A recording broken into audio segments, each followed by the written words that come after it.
Di luar dugaan. Hal ini yang membuat Prabu Siliwangi mantap memperistri Nyi Subang Larang.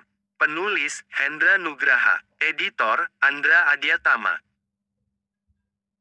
Sumber link, https://jawa-hubung-.pikiran-hubung-barat-miring-jawa-hubung ini tanda hubung yang tanda hubung membuat tanda hubung Prabu tanda hubung Siliwangi tanda hubung mantap tanda hubung memperistri tanda hubung Nyi tanda hubung Subang tanda hubung Larang. Portal Majalengka, Prabu Siliwangi merupakan kakek dari Sunan Gunung Jati dengan neneknya yakni Nyi Subang Larang. Kala itu Prabu Siliwangi berada di pusat kerajaan Sunda yakni di wilayah Bogor saat ini, sedangkan Nyi Subang Larang bersama gurunya di wilayah Karawang. Prabu Siliwangi saat bertemu Nyi Subang Larang belum menjadi raja dan masih merupakan putra mahkota di kerajaan Sunda. Terdapat hal menarik saat Prabu Siliwangi muda mantap menjadikan Nyi Subang Larang menjadi pendamping hidupnya. Nyi Subang Larang merupakan putri dari Ki Gedeng Tapa yang merupakan syah bandar di wilayah pelabuhan Cirebon. Ki Gedeng Tapa sendiri serta Nyi Subang Larang telah memeluk Islam dalam perjalanannya karena bersahabat dengan Syekh Kuro. Awalnya Syekh Kuro menetap dan menyebarkan Islam di Cirebon sebelum akhirnya Raja Sunda kala itu melarang penyebaran Islam di Cirebon. Raja Sunda saat itu bernama Prabu Anggalarang dengan putra mahkotanya yakni Prabu Siliwangi muda dengan sebutan Raden Pamanah Rasa.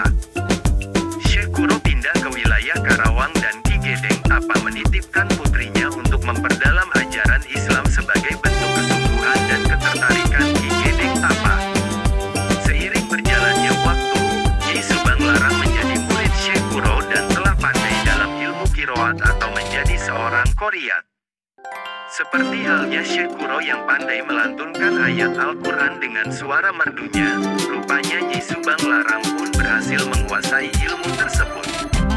Suatu ketika Prabu Siliwangi ditugaskan oleh Prabu Anggalarang untuk meninjau pesantren Syekh Kuro serta memberi peringatan untuk menutupnya. Berita pilihan, namun sesaatnya tiba di pesantren yang dipimpin Syekh Kuro, tak sengaja Prabu Siliwangi merasa tentram hatinya saat mendengar lantunan ayat Al-Quran.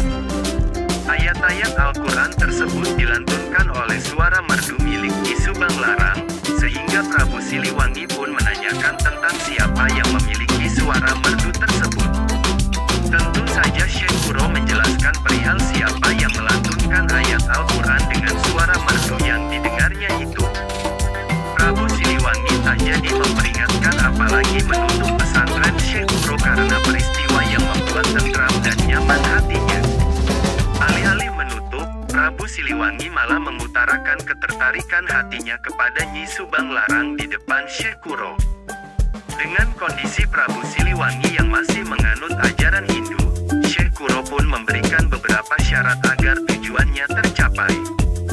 Hingga akhirnya Prabu Siliwangi saat menjadi Raja Pajajaran telah memiliki istri yang bernama Nyi Subang Larang.